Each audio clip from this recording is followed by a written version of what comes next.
Hello and welcome to an episode of the Doctor Who show's Alternate Galaxies. I'm Dave. I'm Rob. I'm Richard.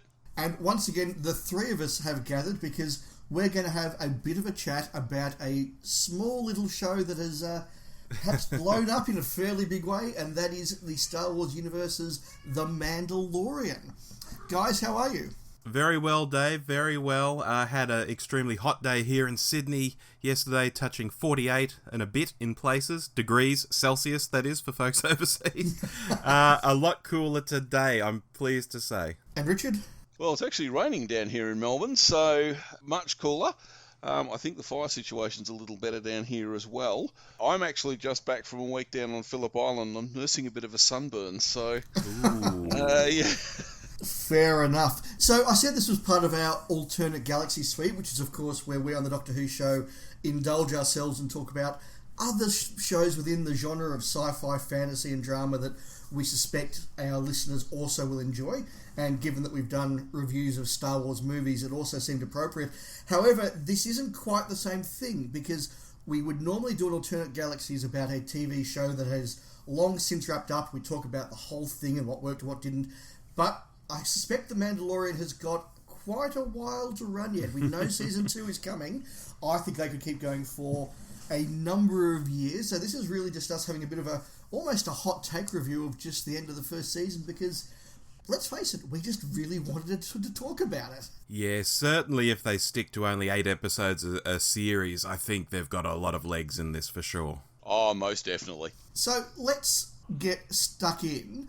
The first thing I want to talk about is, what were your thoughts about this show when you heard it was announced? So Disney took over the Star Wars franchise, or bought the Star Wars franchise. They shortly thereafter announced that they were launching their Disney Plus app, and that one of the very first things on there would be a new Star Wars-based television show called The Mandalorian. Richard, we'll start with you. What was your initial reaction to that? I wasn't surprised that they announced Star Wars on TV, because I think when they initially took over Lucasfilm, they did say, look, they were going to explore all media. I think that might also have been the same announcement where they wiped 20-odd years worth of extended universe canon. But I was really quite excited, because I think probably my initial thought was, well, they might use this as an opportunity to do probably more of a character piece and present us with something, that could develop over a season and give us a character arc and a real character we could get to know. I don't know that it actually achieved that, but I was certainly really excited. And Rob? I've got a lot to say here, Dave, so I'll just go for it. And it's going to sound like 2020 hindsight, but I think we got what I was expecting we'd get, or more correctly, what I was hoping for, because Dave Filoni is one of the big names behind this, and he famously made the Clone Wars animated series and also the Rebels animated series. And particularly in the early days of Clone Wars, he spent a lot of time with George Lucas. He basically became Lucas's acolyte. Lucas was his Yoda, And I have no hesitation in saying this. There's no one on the face of the planet who can make Star Wars in the style of George Lucas better than Dave Filoni can, because of that massive interaction he's had with Lucas. He is immersed in how Lucas thinks about Star Wars. So knowing it was Dave Filoni, along with Jon Favreau, who's another old school guy who gets genre films and TV. I mean, he made Iron Man when I'd say 99% of the planet didn't know or couldn't give a damn about Iron Man, and turned him into one of the most beloved superheroes. So Filoni and Favreau together, I thought, okay, well, that's fantastic, and they're going to do a space western, which is a big chunk of what episode 4 was, and it's what Firefly was, which is beloved, and if they write this halfway well, it's going to work. And personally, to round this out, I also had a big interest in Mandalorian culture. This goes right back to the Marvel Comics days when they did Star Wars the first time around. There were issues of that comic that talked about the Mandalorian super commandos and stuff like this, and I used to love all that stuff. I ran a Mandalorian-themed guild in the video game Star Wars The Old Republic, and I also adored the Mandalorian-flavoured Star Wars novels in the Republic Commando and Imperial Commando novel ranges. So I was it was like box ticking, tick, tick, tick, tick, tick. I thought this would be great. Sorry for the long answer. No, that's quite an in-depth response, and wow, I didn't even know some of that, so that's very cool. Likewise. So look, speaking for myself, I actually was a little nonplussed by the announcement, and that's because of what I expected this show was going to be. I really expected this was going to be sort of 45 to 50 minute episodes. It was going to be heavily immersed in deep Star Wars fan wank culture. I thought it would be very earnest, very dry, and you know, I was curious to see what they would do. Star Trek, Dave. Well, yeah, maybe I was thinking of that. I don't know. For some reason, that's just the way that I feel as a lot of made for Netflix, made for Disney, made for Amazon type shows are going, which I generally love. I do enjoy a lot of them, but I kind of thought it was going to be something like that. I really had no interest in the Mandalorians. I was vaguely aware that Boba Fett was sort of part of that, and I've never been interested in Boba Fett. He's the guy who sort of like led Vader to Han and Leia in Episode 5, and that's kind of all he did before, being bumped into a Sarlacc pit and lost forever. So I was kind of a bit confused about why there was all this sort of romance about this thing. Which, to then segue into our next talking point, which is what we actually thought of the initial show, meant that I was hugely surprised, but in the best possible way, when I tuned in for episodes 1 and 2, and it was 25 to 30 minutes. It was fun, it was Western, it was just a really cool little sort of show. And I think, Rob, you made the point, it was almost like the old Saturday morning cartoons in sort of tone and style, those cartoons that kids could enjoy, adults could enjoy. You just tune in for 25 minutes, you go, that was a lot of fun.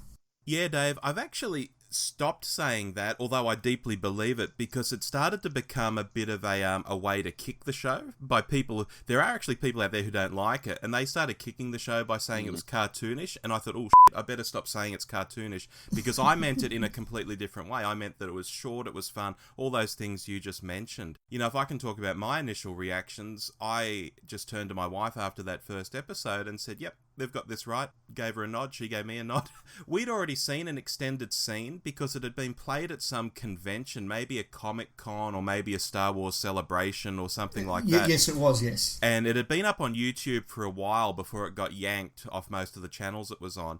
And we'd love the look of that. It was the scene, listeners, where the Mandalorian has the standoff with the stormtroopers and he's negotiating with that old Nazi war criminal. I mean, Werner Herzog.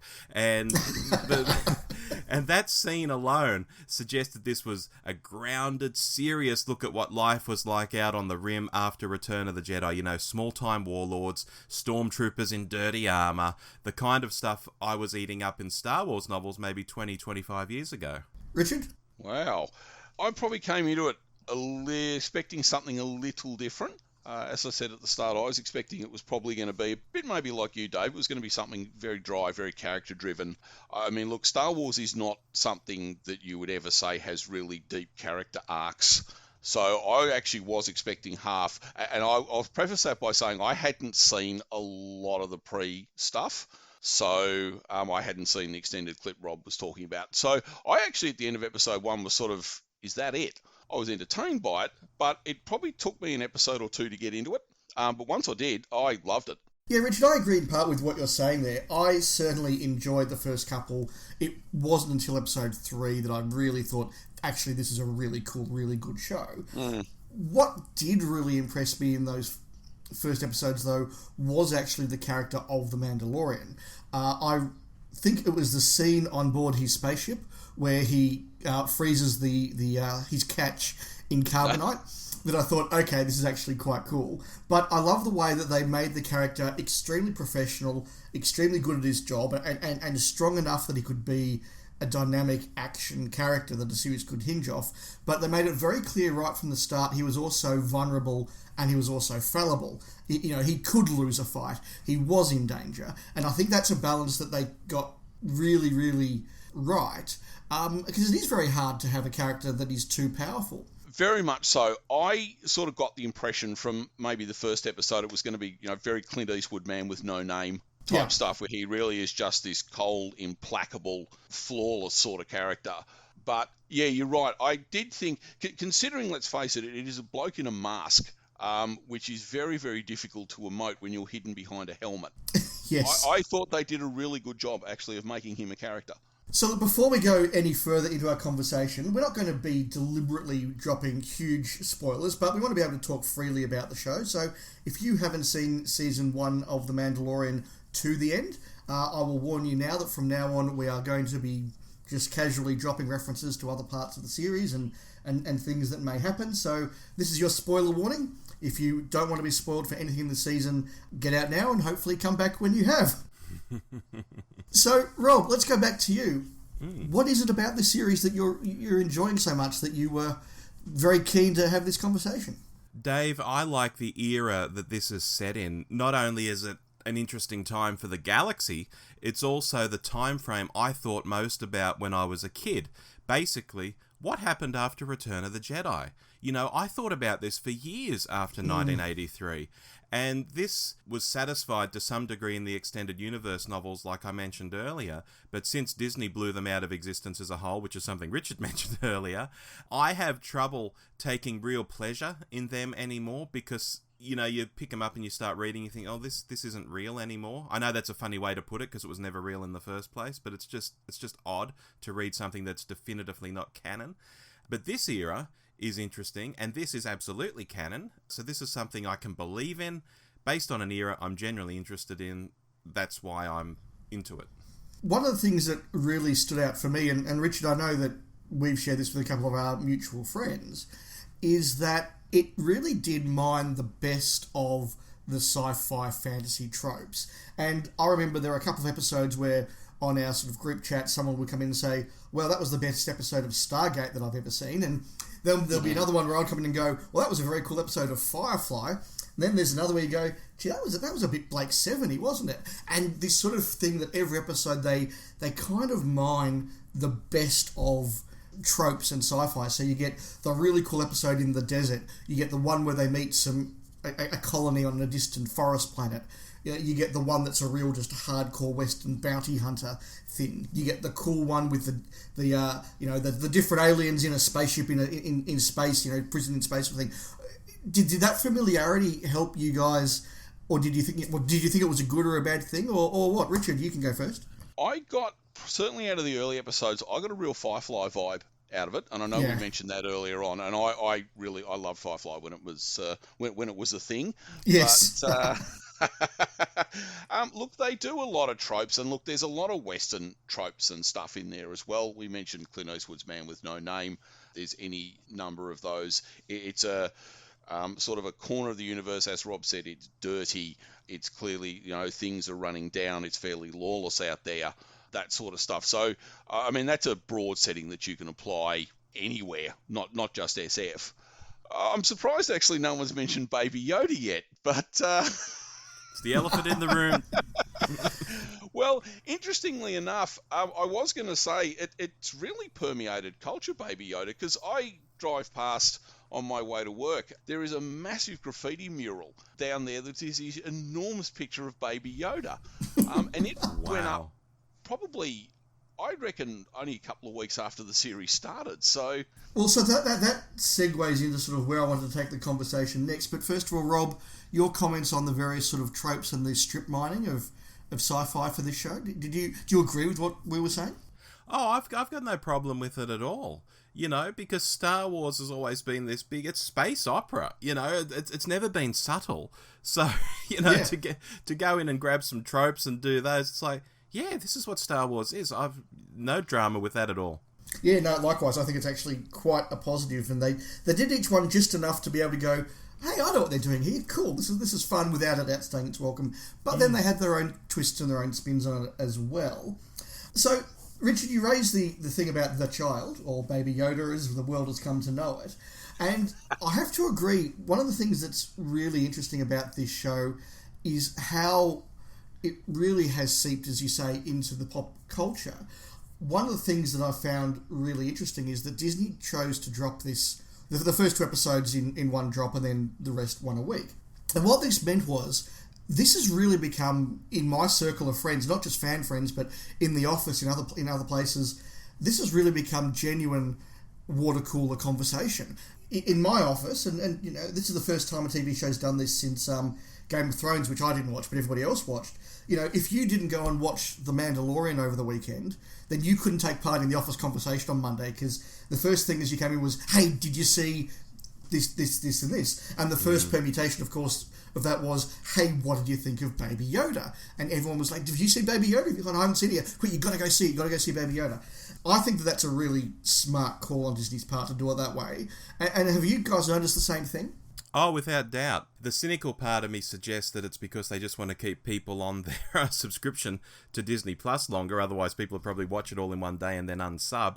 But it does, yes, absolutely agree, though. It does have that effect of water cooler conversation. And, I've had people even say to me in the last week or two, oh, so, Netflix should be doing this. And I say, well, look, some Netflix shows do drop once a week. I think of Riverdale, for example. That drops once a week when it's dropping. But Netflix couldn't drop everything once a week, otherwise all the shows would just run into one another. I think the Netflix model really is they want you to binge through shows pretty quickly because they've got another dozen shows coming in the next 2 or 3 months that you're going to watch as well. So yes, it's great, yes, it's wonderful to have that conversation, but I don't think it's something we should do for every show, perhaps.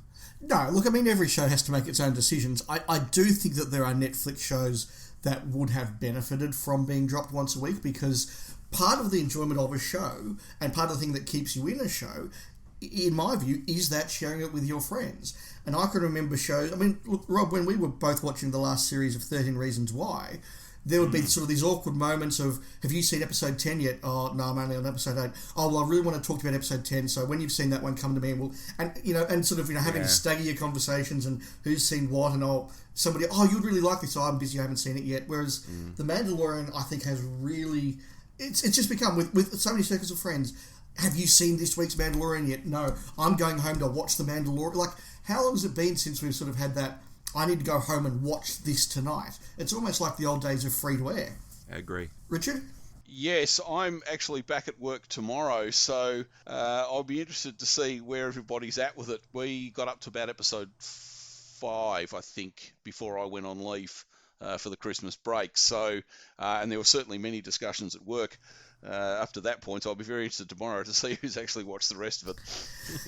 So, look, Baby Yoda, the child, however you want to call it, has definitely been the breakout star of the show, certainly in pop culture. And Rob, I know you've got some points about merchandising that we'll get to before we end the discussion. Sure. I've got to admit, though, I kind of came and went and then came back on the Baby Yoda thing. When I first saw it, I thought, okay, that's a really cool idea. That's kind of cute.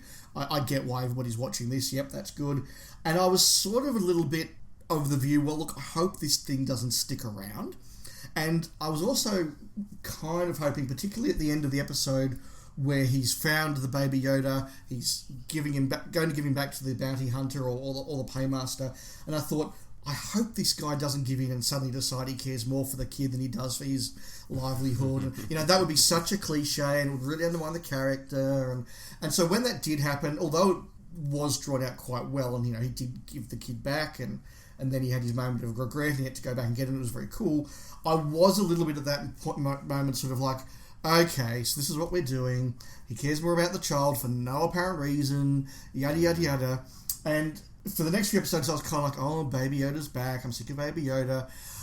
I do think that they brought it back somewhat for me, because they did have that background of, his personal background as a foundling, and that kind of, made it work a bit better as we got to understand Mando a bit more and, really understand that he was a genuine person, not just this faceless person. That sort of resonated more with me.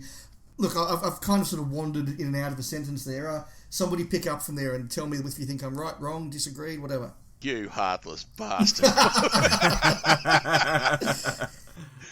I will say, I thought, look, Baby Yoda was cute. My wife, who never really watches any of this stuff, actually saw him and did much the same thing, went, oh, he's so cute, and actually sat down and watched a lot of the rest of it with me. So that was a big win. But yeah, look, I must admit, you could sort of see that part of the storyline coming, though, that, he feels bad about handing Baby Yoda over to the, to the evil Nazi war criminal. Yes. To use Rob's phrase from earlier. And then he goes away and he has the sort of the epiphany moment where he's like, nah, okay. And it does lead to a really cool sequence where he goes in to rescue the child. Yes. Yeah. Which, I must admit, for me, culminated in the scene where he flamethrowers the stormtrooper.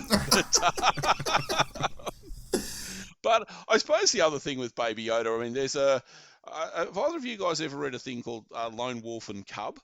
I'm aware of it, but I haven't. Same. There's a real vibe of that probably in, I think, where the series will go from here. I mean, it's going to become, obviously, a quest to return the child or Baby Yoda home, which, and because Baby Yoda's supposed to be, 50, and he's still only a toddler? That leaves endless years of stories that they can come up with. It does, although perhaps we'll just mention here as a standalone one of the weaknesses of the show, and that is that this is set in the middle of the Star Wars movie sagas. This is obviously set between Part 6 and Part 7, so you do have this thing of, well, however cool Baby Yoda is going to grow up to be, given we don't see him in The Force Awakens, etc., something has to be, given, assuming he lives till he's 900, either he's still a baby at the time of The Force Awakens and can't do anything, or... ... he's not around for whatever reason by The Force Awakens, because he would have been incredibly useful at that point. So I think that is one thing that this series can do well. I think I agree with you, Rob. It was the right point to set a series. It's a very good point to set a series. But of course, we do have kind of like the end of Rogue One, whereas you're getting towards the end of Rogue One, you go, these characters aren't around in Star Wars or The Empire Strikes Back. They're not making it out of here, are they?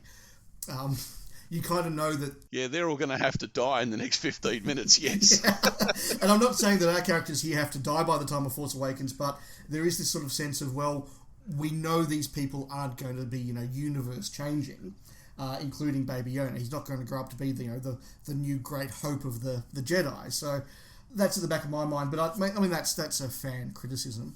Yeah, look, it's hard, isn't it, when things are made in isolation, and those movies were being made before they started scripting The Mandalorian and, stuff like that, so it just can't sync up.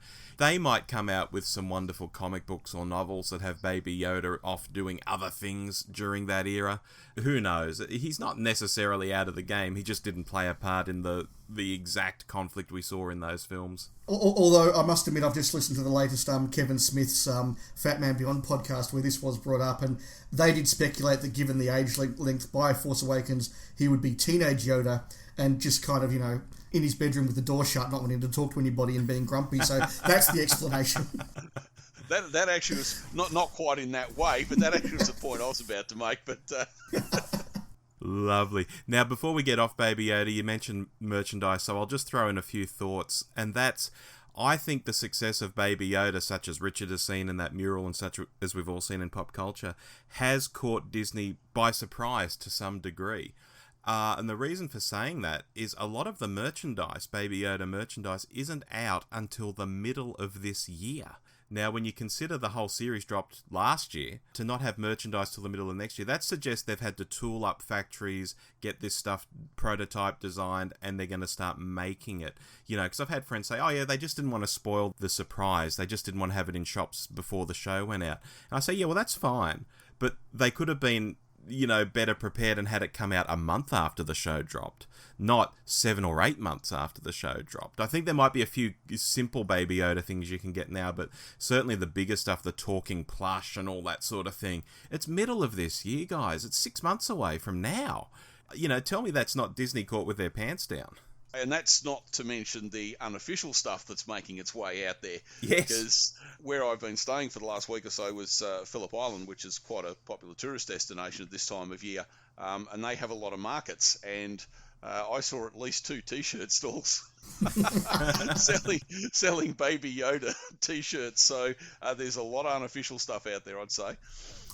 Yeah, look, I agree with what you were saying, both of you, and certainly I struggle to assume that this was a very cynical marketing exercise, given that, as you say, sure, they didn't want to spoil the surprise, but why would you not have Baby Yoda merchandise ready to drop 10 days before Christmas?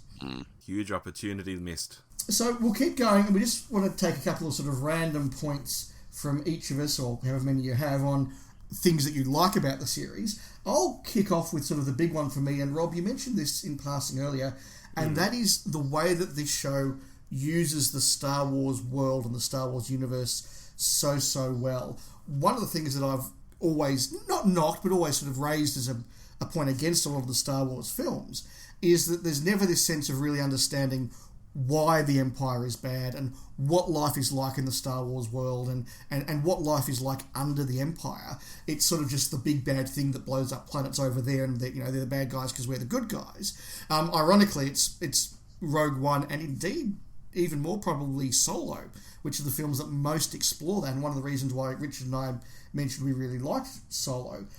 But this film really does take that sense of Berlin in 1946.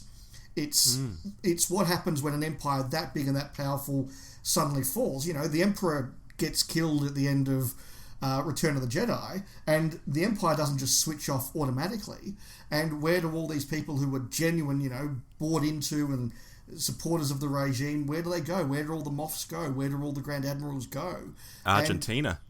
Well, yeah, so they go to space Argentina, and as you say, sort of seeing, yep, there would have been some stormtroopers who would have been, right, I've never liked this anyway, I'm going back home to my farm, or, well, you know, this is time for me to pursue my desire to, you know, go and be an actor or something. You know, I've always wanted to be a sculptor, and here's my chance. But then there would be others who are like, well, sorry, my life is, you know, supporting this regime, and I thought Darth Vader was cool, and the Emperor, you know, the Empire was a force for law and order in the galaxy, and now it's been taken over by a bunch of mutinous revolutionaries, and I need to earn some money, so this guy's going to pay me. I'm going to go with that guy. Like, I love all of that sort of feeling around the world. What are the other points that you guys had? Richard, I'll take one from you. My next point is actually probably more a question, which is we haven't mentioned any of the supporting cast yet. I guess a quick discussion maybe on how we felt about them.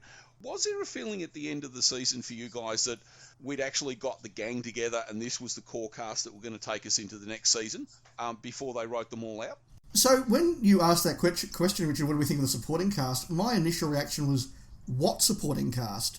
You know, this really did feel like a one-man show, or at least one man and a puppet. And you're right, by the end of it, I did sort of start to have that, maybe they are getting a bit of a Scooby gang together, and okay, you know, this is kind of interesting.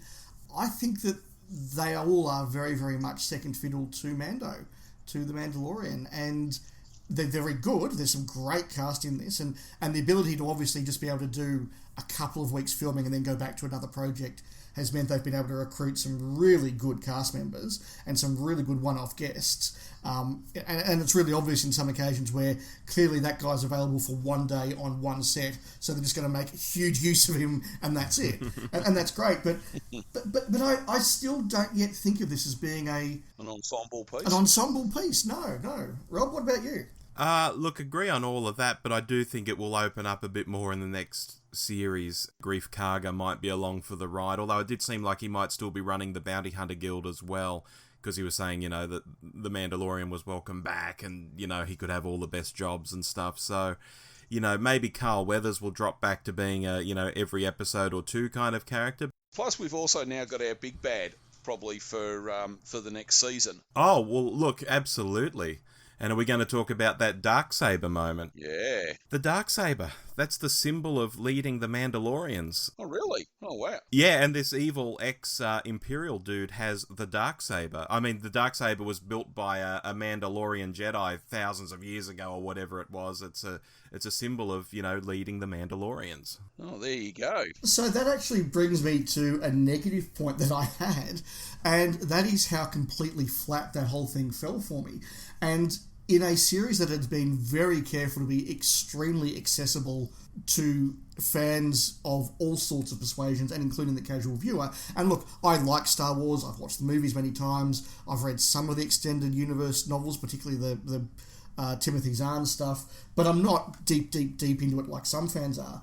As a result, when that scene occurred and Moff Gideon was cutting himself out of the TIE fighter, I just looked at the effect and I just thought it's some sort of laser cutter or insulated saw or something like that. I didn't think it was a lightsaber until he's kind of held it up at the end in that particular pose. And even then I was going, is that a lightsaber? The effect looks really cheap. What's going on there? And then suddenly on my YouTube feed, all these videos started popping up, you know, what is the Darksaber, the history of the Darksaber. And I watched a couple and I've sort of gone, wow, there's a lot of history in this thing, and this is a big deal. I had no idea what it was. And for a show that, as I said, had really tried hard to be so accessible, to have its big season cliffhanger moment be a, why are we so excited about, like, just some sort of cutting tool? I thought it was a bit of a misstep. Likewise, when I watched the episode, I was just sort of, okay, look, he's still alive, and isn't that an interesting weapon that he's got? And then again, I started seeing the stuff about, oh my God, he's got a Darksaber. And it was sort of like, well, okay, that adds an extra level to it, doesn't it? I wonder where that's going to go.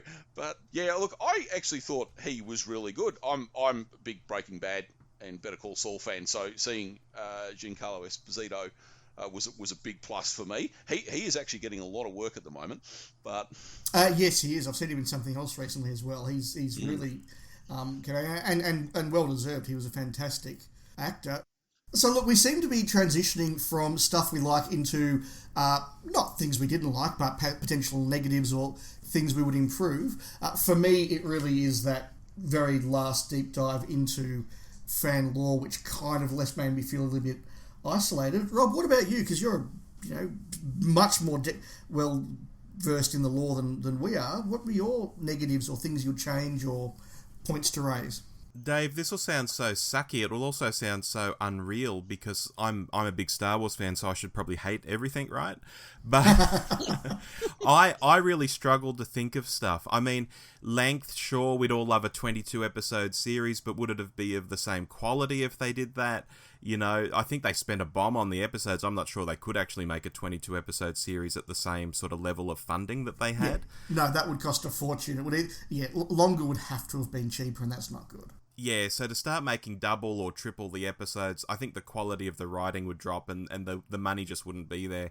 Outside of that, I think the premise, the scripts, the casting, the music, the direction, the overall vibe, it's all very, very good stuff. I just hope they can maintain the quality in the second series because there's a lot of eyeballs on this now. Richard, what about you?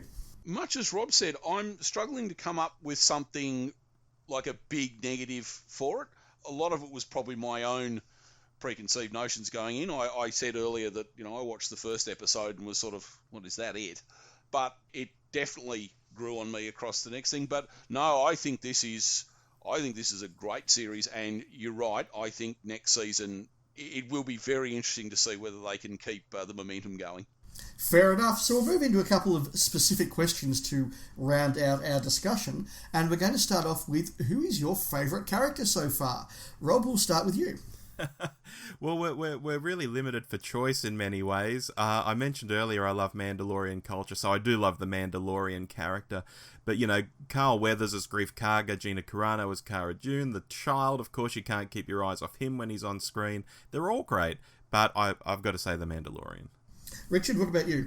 Well, given we said earlier that there wasn't really a supporting cast, it's very hard to go past The Mandalorian. I will say, though, it was great to see the IG robot in action, because that's something, we remember seeing IG-88 in Empire Strikes Back, and that's something you definitely couldn't have done back then. So, actually, being able to see the droid have a full range of motion and actually really kick ass was great. But you're right, it's very hard to go past either Mandalorian or Baby Yoda. So, well, I was going to have as my runner-up IG-11 because so well done, as you said, visually so clever, but so witty, and voiced by Taika Waititi, who just everything he touches now absolutely turns to gold. And of course, he directed the last episode, and it just felt like a piece of television that had a big, potentially the peak of his career, although I'm sure he's got a long way to go, Taika, but having a really good sound movie director who's done a Marvel movie, like he did Thor 3, and now he's just been told, can you just direct 30 minutes of television for us? And he directs it as a Marvel movie, like as a big movie. And that is such a big thing about what makes the series work. But I'm actually going to mention Kulil, the moisture farmer, who's in 3 or 4 episodes. I just thought was such a great character. We instantly got who this person was, given that he's CGI, maybe CGI and puppet, I'm not sure, but certainly not a man in a rubber suit, or let alone just an actor. For the voice to come through, that's Nick Nolte. I just thought it was such a wonderful creation, such a wonderful character, and I actually really cared about what happened to him in the end. Yeah, pretty brutal, hey? Yeah, but Star Wars is at its best where it's not nasty, but where there are consequences. Agree. Our favourite episode so far, Richard. We'll start with you this time. I'm tempted to go episode 8 because you're right. I think it was a great end to the season. I'm actually going to go, though, with episode 6, which is the one on the prison Hulk. Yep. Mm-hmm. Because I think it had quite a few twists and turns in it. It actually gave some quite interesting characters, sort of supporting cast, and sort of a bit more of an insight perhaps into Mando's past. But I think that one, as I said, it had a few twists and turns, and I was sort of genuinely guessing there a couple of times where it was going to go. So, yeah, that'd be my pick. Yeah, that was a very good one. I'm going to pick episode 5, The Gunslinger, which is the real Firefly Western episode out there. I liked the interactions between Mando and the target, who was very, very good and obviously a really strong villain, that's the wrong word, but antagonist for Mando to have to play against. I loved his relationship mentoring the young wannabe bounty hunter, and then the way that character kind of just turns and does something you don't expect, and then it's between Mando and the apprentice. I just thought it was really good. It visually was spectacular with all that filming in the desert. So, look, I could easily have picked 6. 4 I really liked as well, the forest one. But 5 for me. Rob, what about you? Yeah, look, I found it hard to split 3, so if I can go in backwards order, number 3 would be The Prisoner. That's the one you're talking about, Richard, where he's on the ship and he's put in a trap and he gets out and defeats them all. Fantastic. Yep. Number 2 would be the finale, episode 8. But my number 1, and it's different to both of yours, is The Sin. And that's where the Mandalorian goes back to get the child, putting his whole career at risk. He goes full Terminator in the Imperial hideout. and then when at the end, when you think all hope is lost and he's surrounded, all the Mandalorians come to save him. And we've never seen them fight on that scale before. And literally, my heart went up into my throat. I teared up. It was beautiful because, again, I've ran a Mandalorian guild in a video game. I've read about these guys for so long. And finally, I'm seeing them en masse, jetpacks, lasers. It was spoiled slightly for me by the Pratt who flies up to the ship and then salutes the Mando at the end. I thought, oh, God, that was a bit cheesy. But even then, the salute was to say, okay, you've broke the code, you've just made life impossible for us in this little village, you've really stuffed up, but we're here for you, you're our people, good luck. And I thought, that's so Mandalorian, oh my God, just amazing. Fair enough. So look, some good episodes there. Let's mention as well, Bryce Dallas Howard directed an episode of this series, and of course Jon Favreau wrote most of them. The last 2 talking points we had, we can probably take together, and that is where next for the show and where next for Star Wars. What does this all mean for Star Wars? I think the obvious answer to the second one is the Mandalorian having been such a success, Disney's going to pump out a lot more of these. And Rob, you were saying before you would have liked to have, 16, 22, 26 episodes of The Mandalorian across the course of the year. Whilst I don't think we'll get that, I think we could, by the time 2021 comes around, find that 20 or 30 weeks of the year, we may not have an episode of The Mandalorian, but there will be an episode of some Star Wars show for us to watch. Yeah, absolutely. We'll be looking at Cassian Andor, which currently doesn't have a lot of buzz about it. People say, oh, that guy from Rogue One, what are we going to do there? I think, what are you kidding? This is going to be James Bond in space. This is going to be amazing. And not just any James Bond. I think it'll be like the Stone Cold Killer James Bond. When you think of what Cassian Andor is doing at the start of Rogue One, where he meets that informant, then just has to blast him because he might get captured. I mean, God, that's what that show's going to be like. It'll be fine. Ewan McGregor as Obi-Wan Kenobi. Tell me that won't be a good series. I mean, these are just no-brainer things, and the TV is the future for Star Wars. George Lucas knew that a long time ago when he started scripting. He's got like 50 episodes on the shelf, or Disney would have those now. He asked Russell T Davies to write one of them. George could see this coming. It's the future. There'll still be Star Wars movies, of course, but TV is where you tell the real stories these days. Richard? Doesn't leave a lot for me to... I was going to say, it doesn't really leave a lot for me to say. Yes, definitely, I think there will be more Star Wars TV series, and we did flag that during the episode 9 discussion. that I think it'll be a little while before we see Star Wars back on the big screen again. So TV is definitely the medium to go forward. In terms of where it goes with the series, I mentioned earlier that I got a sort of a lone wolf and cub vibe out of it, which is I suppose you'd call it a manga or a comic series with a lone warrior out to avenge past wrongs, to keep it brief. And he has his young, at the start of the series, basically infant son with him. And as the story progresses, the son grows up and becomes a warrior as well. So look, it's set up very much for that. There is so much scope I think you could do with this over the next few years. In terms of, adventures to get into, stuff to unlock. There's still a lot more we don't know about Mando. We still have to find out a heap more, obviously, about the child. There's scope for a huge supporting cast to develop over the next few years. I think the future for this is really rosy, as long as they don't screw it up. Yeah, what I'm certainly hoping for, and I suspect this is the way they'll go, but we'll see, is that it won't be now sort of every episode is part of the one big arc and the same villains in the whole time. And it's all about Mando versus Moff Gideon and his team of his Scooby Gang and all that sort of thing. What I suspect we'll get, and certainly what I hope for, is there will still be a lot of standalone episodes, just the random Mando arrives on this planet or on this world or on this space station and fun ensues, and then 25 minutes later he goes off, punctuated by every so often a reminder, yep, you are in this world and this is the ongoing story. Kind of like when we had the Sanctuary episode on the Forest Planet, and that's a fun little episode. You've got the village, you've got the AT-ST trap and all of that, but just at the end you have the assassin come in to try and take out the child, and you go, that's right, this is all part of an ongoing story. He's living a life that continues outside of this episode, and it holds it all together, because whilst I like what they're building, I don't want to lose that just fun, different planet every week sort of vibe. Yeah, I mean, this is the thing. He's got to go and look for these space wizards who are the traditional enemies of his people.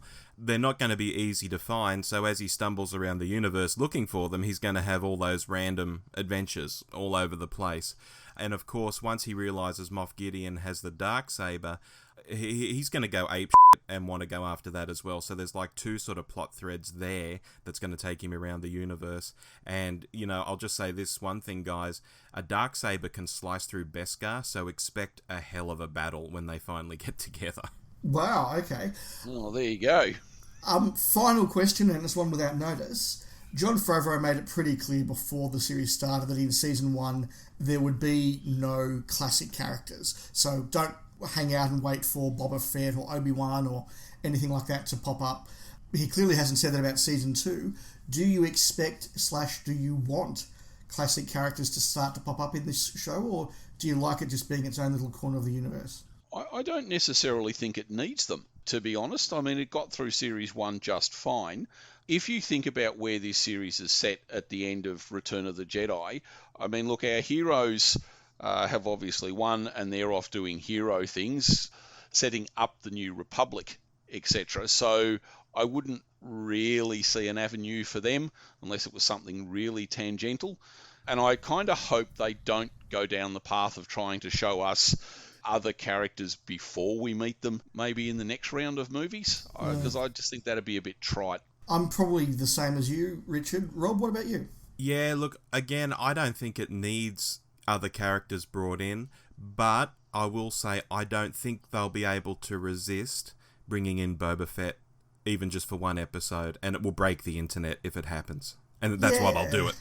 Yeah, I'll be really disappointed if they bring Boba Fett back from the dead just for a fan-wake moment, but I kind of agree. I think it's just probably going to have to happen. Richard, I cut you off, sorry. I was just going to say, does this series, though, allow them to sort of have the Boba Fett cake and eat it too? You can actually do a cool Mandalorian character that hopefully people will get behind. He doesn't have the crappy death scene, although if you've watched Robot Chicken, you know that he actually volunteered to go into the Sarlacc pit and took out a heap of dudes on his way in. But yeah, actually, a question. Have Disney or anybody said if Boba Fett is definitively alive now? Not in this new canon, but in the old canon, certainly he was. It was absolutely no big deal to fans that he survived the Sarlacc pit. He went on to do loads and loads of stuff.